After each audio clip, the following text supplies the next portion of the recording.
There are places on this earth where the map ends and the legend begins. Places where the laws of men dissolve into the laws of nature. History, as we are often taught, is a chronicle of conquerors and kings, of stone castles and iron chains. But there is another history, a history written not in ink, but in the silence of the deep woods, a history whispered by the wind through the leaves of the mahua trees. Imagine, if you will, a group of people stripped of their names, stolen from the cradle of humanity in East Africa, and dragged across the dark waters to the shores of India. They were brought to bow, to serve, to fight for masters who did not look like them. But in their hearts, the drum never stopped beating. When the chains became too heavy, they did not just run away. They vanished. They walked into the mouth of Death-the-Gur Forest, the last domain of the Asiatic lion. The emperors sent armies to retrieve them, but the armies found only shadows. The generals sent trackers, but the trackers found only the gaze of predators. These runaways did not just survive. They built a society in the den of the beast. They forged a covenant with the lions, a secret brotherhood that no empire dared to invade. This is not a fairy tale. This is the story of the Siddis. If you believe that the spirit of freedom is the strongest force in the universe, please take a moment to like this video, subscribe to our channel, and comment freedom below. Let us honor the forgotten warriors of the diaspora. The journey begins now. Asterisk. The story of the soul is often a story of water. It was the water that carried them away, the vast, different expanse of the Indian Ocean that swallowed their cries and erased their footprints. Long before the cotton fields of the Americas were soaked in blood, the trade winds of the East were carrying a different kind of human cargo. They came from Abyssinia, from the Bantu lands, from the high plateaus where the air was crisp and the earth was red. They were men of stature, women of grace, children with the starlight of the savannah in their eyes. But to the traders, they were merely commodities. Habshi, they were called, a name that stripped away their lineage and replaced it with a price tag. To understand the courage it took to eventually walk into the forest, one must first understand the depth of the darkness from which they emerged. The ships were cramped, smelling of salt and sickness. For weeks, the only horizon was the endless blue, a constant reminder that home was drifting further away with every heave of the vessel. When they finally stepped onto the muddy banks of Gujarat on the western coast of India, they were stepping into a world that was alien in every sense. The smells were sharp with spices they did not know. The languages were a cacophony of sounds that twisted the tongue. They were sold to nawabs and sultans, to merchants and princes. Unlike the plantation slavery of the West, this bondage wore a mask of gold. Many cities were purchased for their physical strength and loyalty, trained as elite soldiers, bodyguards, and sometimes trusted advisors. They were dressed in silks and given weapons of fine steel. But a golden cage is still a cage. A chain made of silver binds just as tightly as one made of iron. They stood guard at the palaces, their eyes watching the horizon, their skin dark against the marble walls of Indian forts. They were the ultimate outsiders, too African to be Indian, too displaced to remain African. Deep within the chest of every city warrior, beneath the layers of silk and the armor of servitude, there remained a glowing ember. It was the memory of the land when no man owned another. It was the memory of the drum in the quiet hours of the night. When the palace slept and the humid air of Gujarat settled over the land, they would look towards the distant hills, specifically towards the peninsula of Kathiawar. There, looming like a sleeping giant, lay the Gur. It was a forest so dense, so teeming with peril, that even the bravest Indian hunters hesitated to enter its heart. It was known as the domain of the Sher the lion. To the locals, the forest was death. To the cities, looking out from their gilded prisons, the forest whispered a different promise. It whispered that death was better than bondage. It whispered that in the chaos of the wild, It was a strange kind of order and order, where man was judged by his spirit, not his master. The decision to run was not made in a single moment of rage. It was a slow accumulation of sorrow, a cup filling drop by drop until it could hold no more.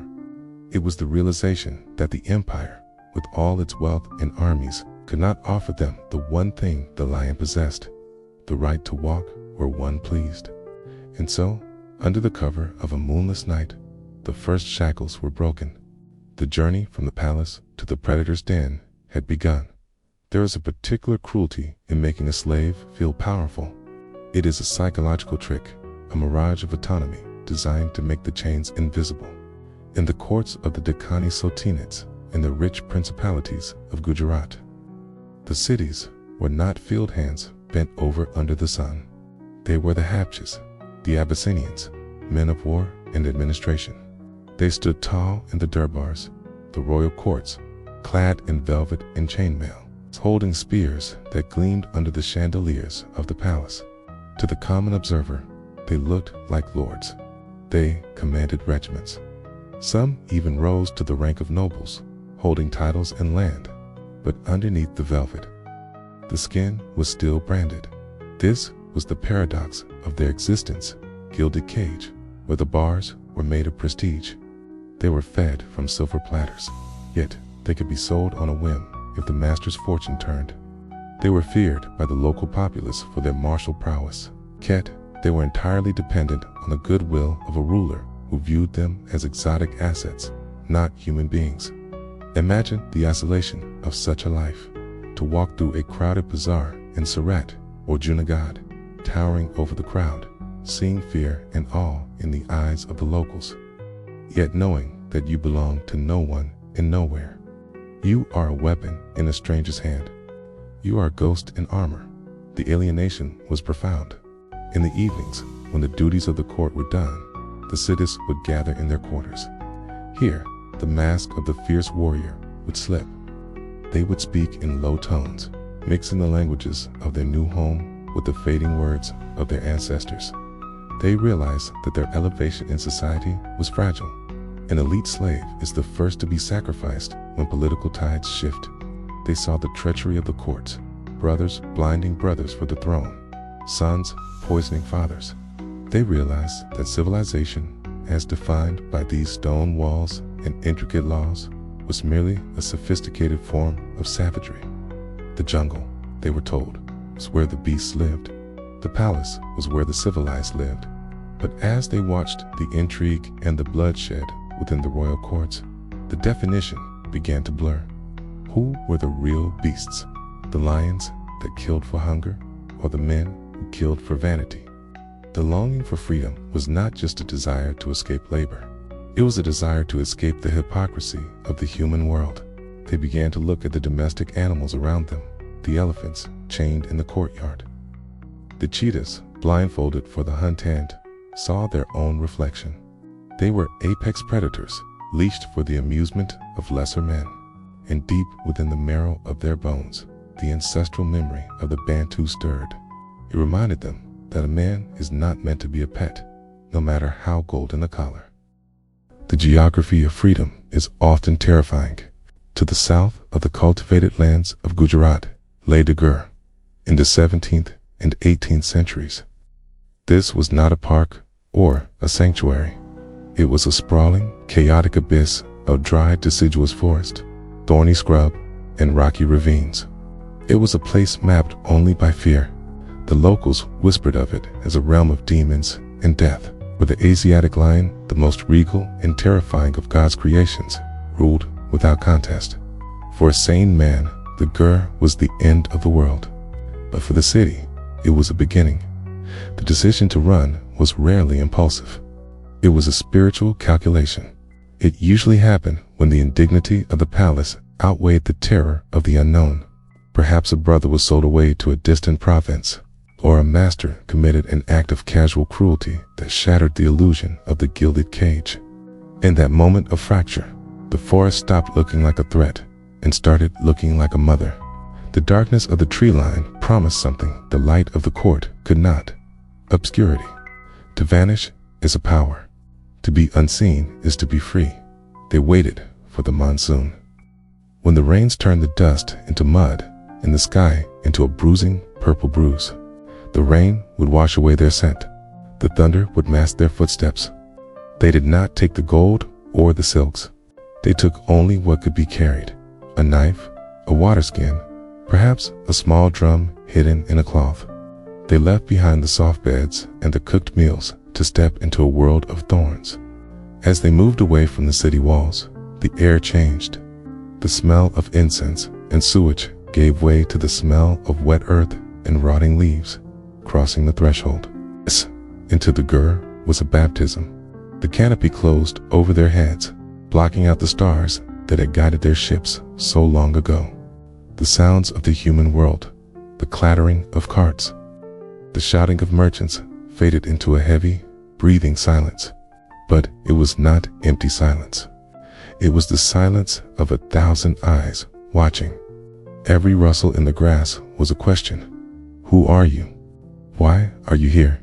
They were entering a kingdom that did not recognize their titles or their chains. Here, a slave and a sultan were equal, for to a leopard, both are merely meat. Yet, as they walked deeper into the labyrinth of teak and acacia, a strange sensation washed over them. For the first time since they were stolen from Africa, they were walking on earth that felt familiar. The heat, the insects, the shapes of the trees, it was a distorted echo of the home they had lost. The Gur was alien to the Indian peasant, but to the African heart, it sang a song of return. They were not walking into hell. They were walking into a sanctuary guarded by monsters. And they were ready to meet the guardians, to cross the boundary from the world of men into the world of the wild, to step into a mirror that reflects only the truth. The Gur forest was not merely a collection of trees. It was a living, breathing entity, an abyss of green that swallowed light and sound.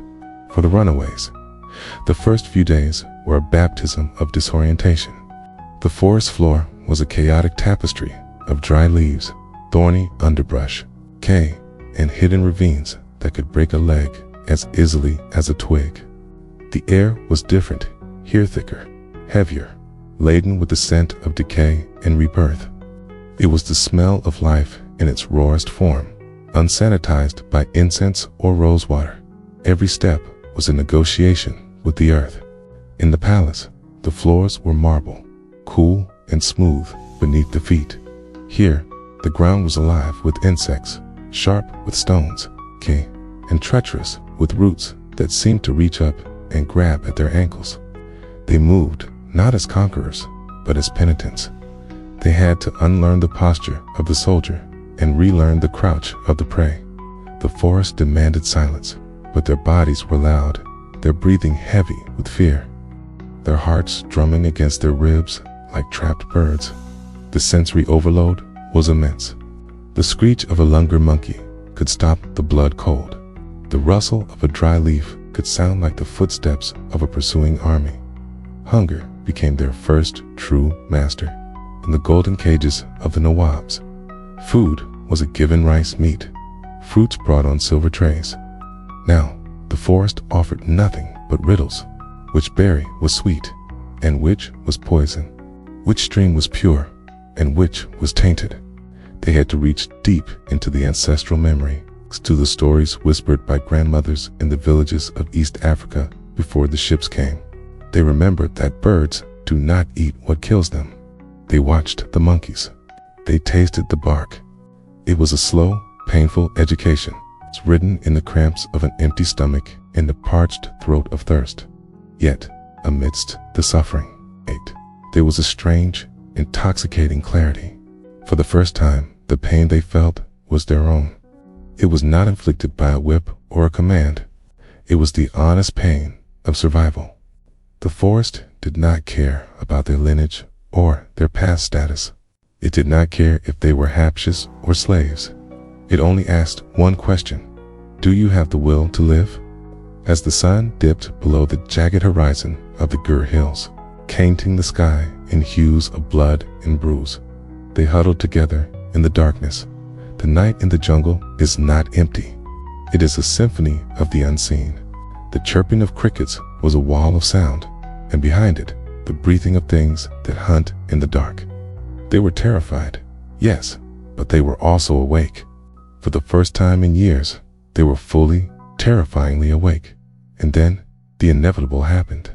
It was a moment that would define their destiny, a collision of two displaced kings.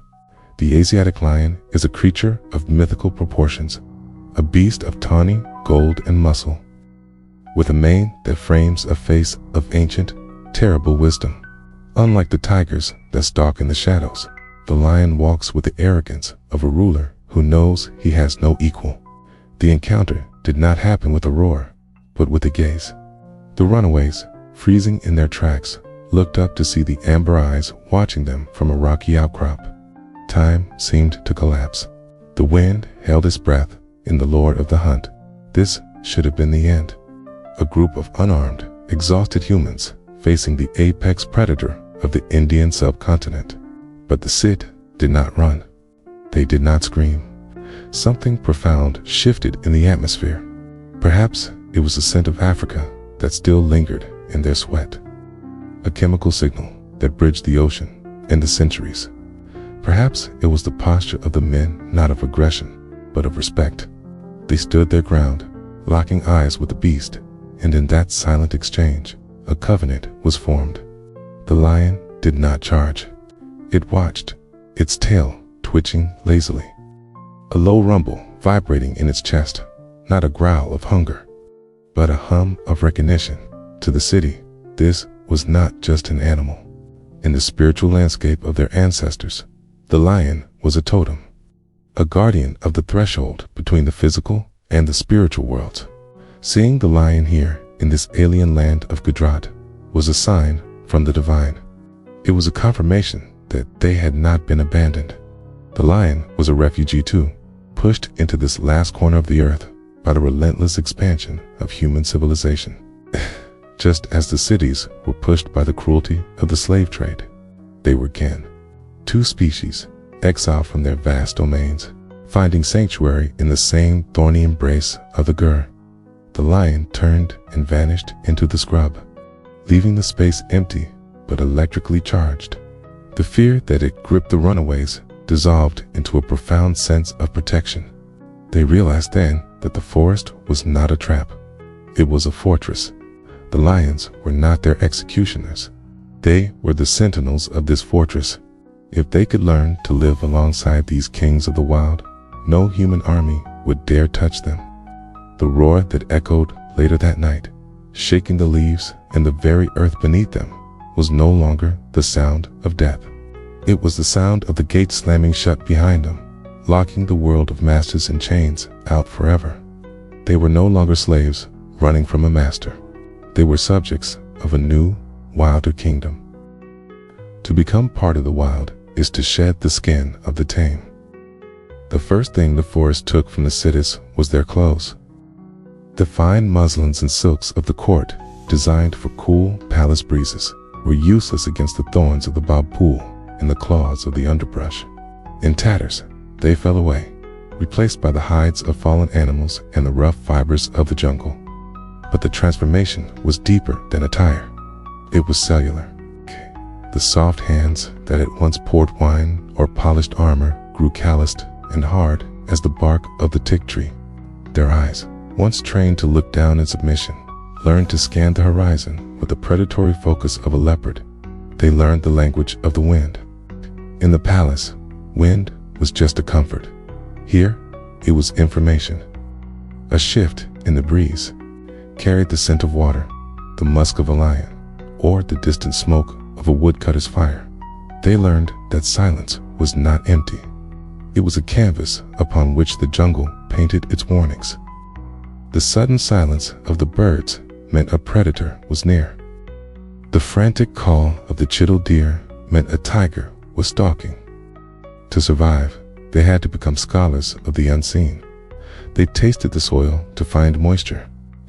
They followed the bees to find honey.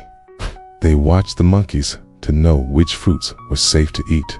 Slowly, the fear of starvation was replaced by the rhythm of the hunt. They did not hunt for sport.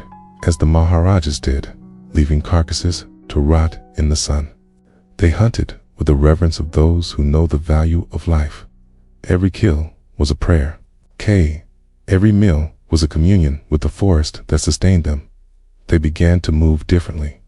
Stomping gait of the soldier was replaced by the silent, rolling step of the tracker. They learned to walk without breaking a twig, to breathe without making a sound. The forest, which at once seemed like a chaotic enemy, revealed itself to be a strict but fair mother. She provided for those who respected her laws. And in this harsh crucible, something miraculous happened. The shame of slavery evaporated. When you are standing face to face with a cobra or tracking a wild boar through the dense scrub, the color of your skin or the history of your servitude does not matter. The forest does not judge you by your past. It judges you by your presence. The Siddis found a dignity in the dirt that they never found in the marble halls. They were no longer hatches or servants. They were men and women of the earth, reclaiming their humanity, one breath, one step, one heartbeat at a time. They were becoming Siddhi, word that some say comes from Said, meaning master, but here it meant master of oneself. Deep in the heart of India, nestled within the sprawling Gir forest, lives a community whose story is a powerful testament to the human spirit's unyielding quest for freedom. This is the story of the Siddhi Brotherhood, a society forged not from conquest or power, but from the ashes of oppression and the dream of a life lived on their own terms. Imagine, for a moment, being torn from your homeland, your family, your very identity. This was the reality for the ancestors of the Siddhis. Brought to India centuries ago from Southeast Africa as enslaved people, they were thrust into a world that sought to chain their bodies and break their spirits. But even in the darkest of times, the flame of hope flickered. They were warriors, sailors, and servants, but in their hearts, they remained the free people of Africa. And they would not be contained. One by one, group by group, they began to escape. Their destination, the unknown, their guide, unshakable instinct for survival, and a yearning for liberty. They fled into the dense, untamed wilderness of the Gir forest. This formidable landscape, home to the majestic Asiatic lion, was a place others feared. But for the fleeing Siddhis, this wilderness was not a threat. It was a sanctuary. It was here, amongst the teak trees and winding rivers, that they would build a new world. They didn't seek to replicate the hierarchical societies they had left behind, either in Africa or in India. Instead, they built something entirely new, something beautifully simple and profoundly effective. They formed a circular society. There was no king, no single ruler, no pyramid of power. At the center of their community were the elders, a council of wise men and women whose authority came not from wealth or lineage, but from experience, respect, and a deep understanding of their people. These elders guided the community, resolving disputes, preserving traditions, and ensuring the well-being of every single member. Its decisions were made collectively through discussion and consensus. Everyone had a voice, and everyone mattered. It was a system built on mutual respect and shared responsibility, a stark contrast to the world of masters and slaves they had so bravely escaped. Their new civilization was a civilization of the free. Life in the forest was not easy. They had to learn to live in harmony with nature, to understand its rhythms and respect its power. They became expert trackers, foragers, and farmers, their ancestral knowledge of the natural world blending with the new lessons taught by the Indian jungle. They built their homes from the materials the forest provided, their villages blending seamlessly into the landscape. And they lived communally. Resources were shared, labor was divided, and children were raised by the entire village. If a family needed help building a house, neighbors would arrive without being asked. If food was scarce for one, it was shared by all.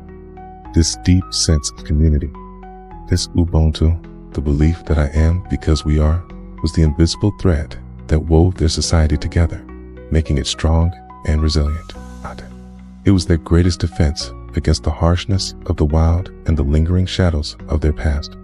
But perhaps the most vibrant expression of their spirit, the very heartbeat of their culture, is the Damal. The Damal is not just a dance, it is a prayer, a history lesson, and a spiritual release, all rolled into one.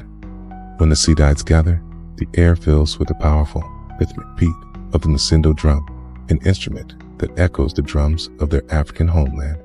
As the beat intensifies, the dancers move with an energy that is both joyful and sacred. They leap, they spin, they mimic the movements of forest animals. They toss coconuts high into the air and crack them open in a single, powerful motion, a symbolic offering of their hearts to their Sufi saints. The Damal is a trance-like experience, a moment where the physical and spiritual worlds collide. It's how they connect with their ancestors, celebrate their freedom, and give thanks for their survival. It is the soul of the city people made visible, a fiery, beautiful dance of resilience. For generations, the Siddis lived in relative isolation, their remarkable story largely unknown to the outside world. They were a hidden jewel in the vast tapestry of India. They preserved their unique blend of African heritage and Indian culture, their Swahili-infused Gujarati language, and their deep spiritual beliefs, which merged Islamic Sufism with ancestral African traditions. They faced challenges, of course.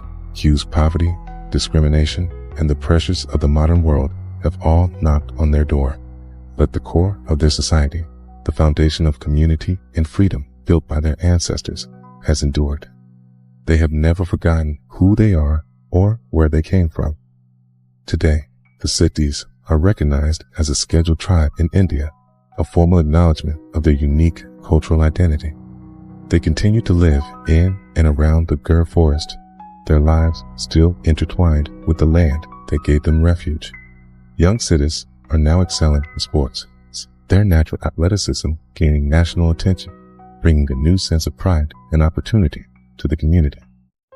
The story of the City Brotherhood is more than just a historical account. It's a living lesson in courage, resilience, and the power of community. It shows us that it is possible to build a society based on equality and mutual respect. It reminds us that freedom is not something that is given, but something that must be claimed, protected, and cherished generation after generation. From the chains of slavery to the heart of the forest, they forged a new identity, a new life, a new civilization. They are the descendants of the enslaved who refuse to be broken. They are the children of the forest who found freedom in the wild. They are the keepers of the Damal, the dancers of freedom. They are the City Brotherhood, a triumphant civilization of the free, and their story is an inspiration for us all. Thank you for joining us on this incredible journey. If you found this story as moving as we did, please like this video, subscribe to our channel, and share it with others. Let's make sure the remarkable story of the city people is heard far and wide. Until next time, hubris is the fatal flaw of empires.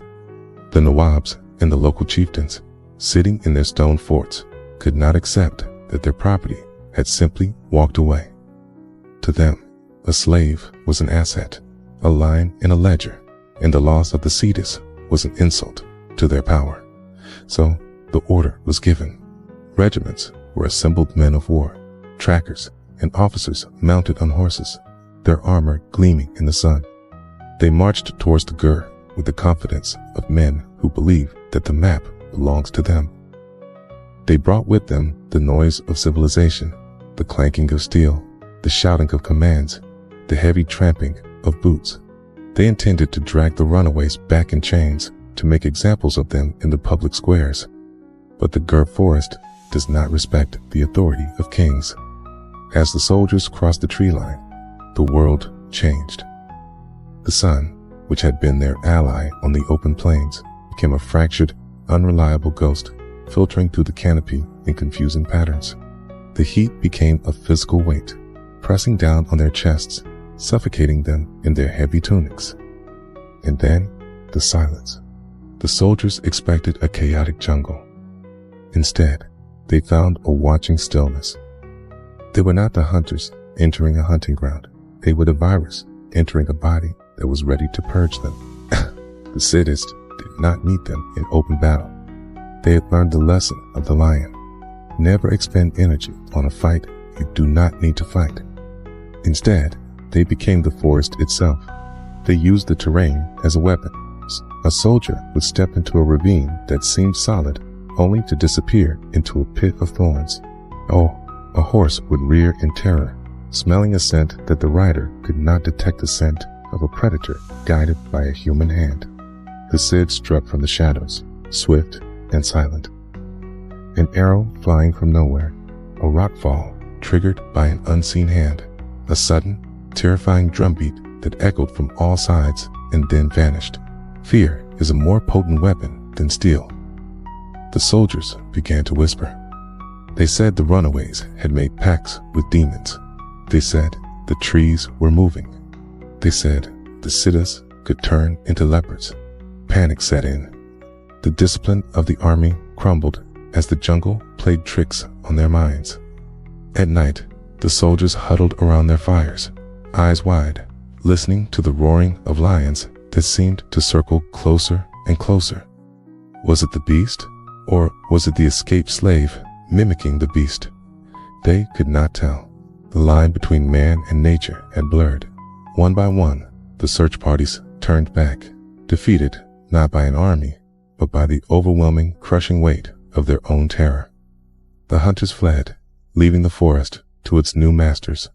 Victory in the wild is not about conquering territory. It is about inhabiting it, okay? With the soldiers gone, the Siddis moved deeper, past the periphery where the woodcutters ventured into the Garbhatha womb of the forest. Here, in the heart of the lion's domain, they began to build. But they did not build forts of stone that defied the earth. They built homes that embraced it. These settlements, known as nesses, were masterpieces of adaptation, constructed from mud, dung, and timber. Their low, rounded shapes mimicked the boulders and the termite mounds, rendering them invisible from a distance. To the untrained eye, a nest looked fragile, but its strength lay in its design. The Siddis understood that their greatest threat was not the weather, but the wandering predators. So they built walls, not of brick, but of thorns. They gathered the vicious, hooked branches of the babul and care trees, piling them high into a circular barricade called a barda. This ring of thorns was a boundary line, a declaration of sanctuary. Inside the circle, life flourished. Children played, women cooked, and elders debated. Outside the circle, the law of the tooth and claw reigned supreme. It was a fortress made of nature's own weaponry, but the true genius of the Siddis settlement was its location. They chose spots that were terrifyingly close to the lion's resting grounds. This was a strategic brilliance born of desperation. No human army, no tax collector, no slave catcher would dare march into the center of a lion pride's territory. The lions became the unwitting guardians of the cities. The very beasts that the outside world feared became the moat around their castle. Life in the NES was a delicate dance of coexistence. The Siddis learned the routines of the pride. They knew when the lions hunted and when they slept. They knew that if they respected the boundaries, the lions would respect theirs. It was a symbiotic relationship. The humans provided a watchful eye against poachers who threatened both lion and man, and the lions provided a shield of absolute terror against the outside world. In the evenings, as the smoke from the cooking fires rose through the canopy, a city mother could look out through the gaps in the thorn fence and see the golden shape of a lioness passing by in the moonlight. There was no panic, only a quiet acknowledgement. They were neighbors in the truest sense, sharing the same roof of stars, protected by the same savage peace. History often mistakes the sword for strength, forgetting that the true spine of any civilization is not the one who takes life, but the one who sustains it. In the shadowed recesses of the Gur, while the men stood guard against the armies of the Nawab, It was the city women who waged the quieter, harder war against the elements. To understand the survival of this community, one must look into the eyes of its matriarchs. These were not the secluded women of the Indian harems, hidden behind veils and stone lattice. These were women of the earth, their saris wrapped tight for labor, their arms strong enough to haul water from the deep ravines and swing axes against the iron-hard wood of the forest. The forest does not offer its bounty easily, must be coaxed, keyed. It was the women who decoded the secrets of the Gur's flora. They knew which roots could cure a fever and which leaves could stop bleeding. In a world without doctors, they became the healers, passing down the botanical wisdom of Africa and blending it with the herbal knowledge of the local tribes. They were the keepers of the fire, both literal and metaphorical, while the men were often away, tracking or patrolling the perimeter. The women held the center. They raised children in a nursery of thorns, teaching toddlers to identify the pug mark of a leopard before they could even speak their own names. There is a profound courage in raising a child in the mouth of a predator. A city mother did not teach her child to fear the lion. She taught him to respect it. She taught him the specific stillness required when a shadow moves in the bush. This transmission of instinct was the lifeline of the tribe. But their role went beyond the physical. In the spiritual hierarchy of the city, the woman was often the vessel for the divine. During the Damal, it was often the women who fell into the deepest trances, their voices changing, becoming the conduits for the spirits of the ancestors to speak to the living. They were the bridge between the seen and the unseen. If the men were the shield of the community, the women were its root system. They preserved the language, the songs, and the recipes that tasted of a home they had never seen but refused to forget. In the harsh isolation of the jungle, despair is a constant enemy. It was the laughter of the women, their resilience in the face of scarcity, its protective love that kept the darkness at bay. They did not just survive the wild, they domesticated it, turning a terrifying wilderness into a hearth. Without them, the city would have been merely a band of fugitives. With them, they became a people. Then came a new kind of darkness, one that did not creep on paws, but marched in boots. The arrival of the British Raj in India shifted the axis of the world. The Mughals and the Marathas had viewed the forest as a boundary, a place of wild chaos to be avoided. The British viewed it as a resource to be catalogued, a map to be filled, and a trophy room to be stocked. They brought with them the cold industrial logic of colonialism. To them, the Asiatic lion was not a guardian spirit. It was game. It was a head to be mounted on a wall in London or Calcutta, a symbol of dominance over the chaotic East.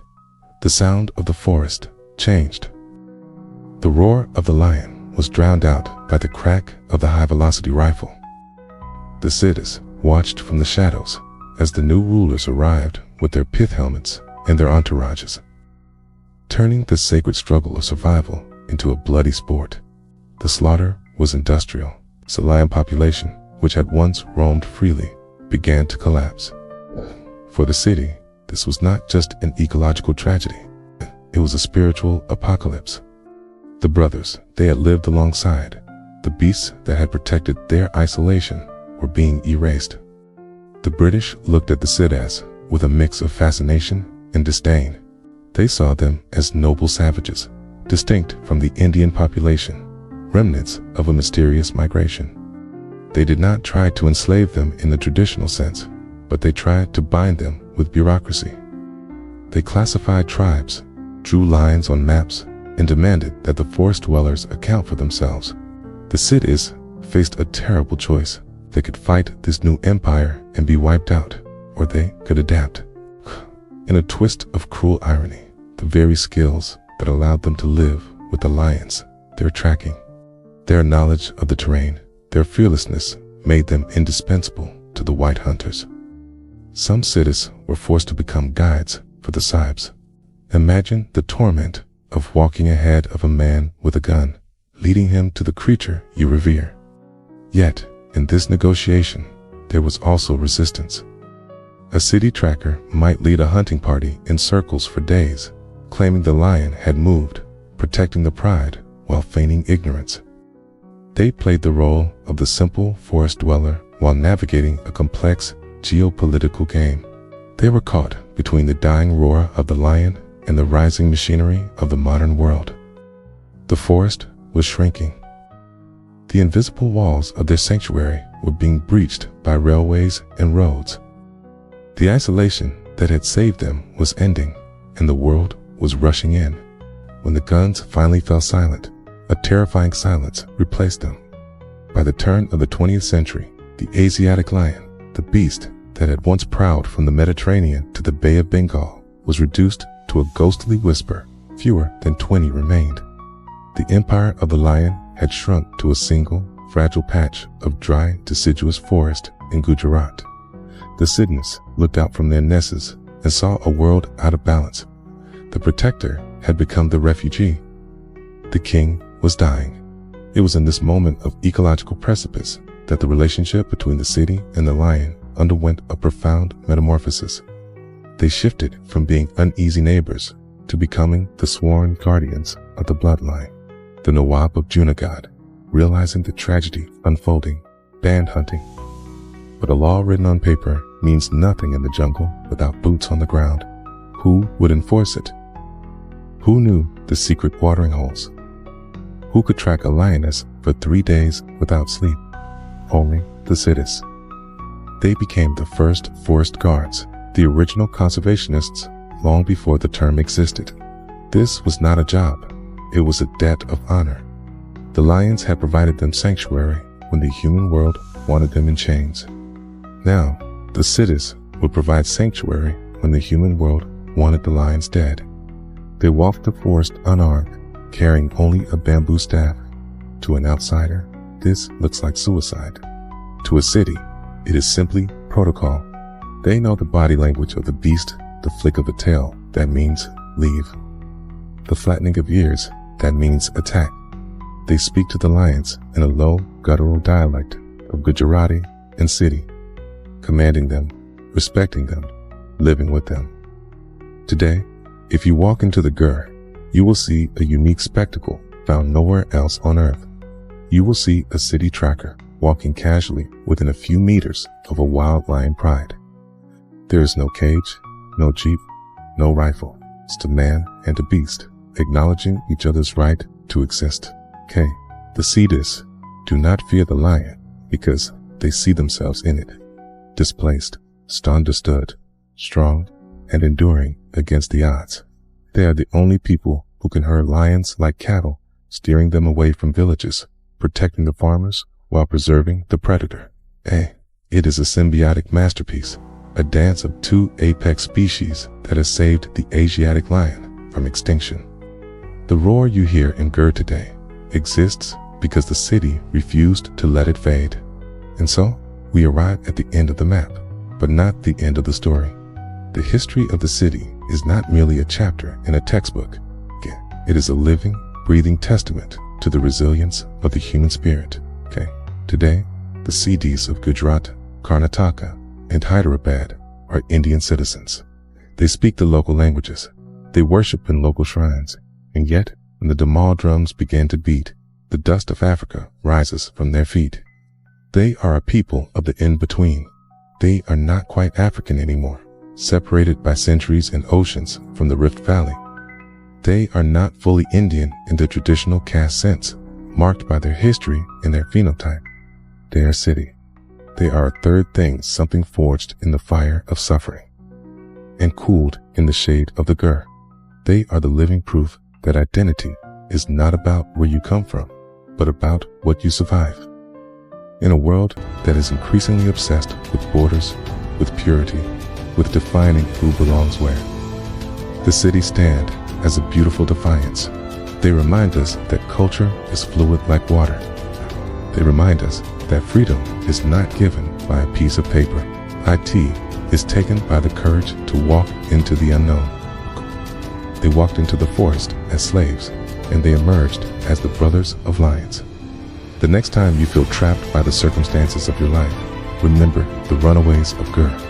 Remember that there is always a forest. There is always a choice to step off the path of servitude and forge a new way, even if it means walking among monsters. The lion still roars in Gujarat today. Listen closely to it. It is not just the sound of a beast. It is the echo of the city's soul wild, unbroken and forever free.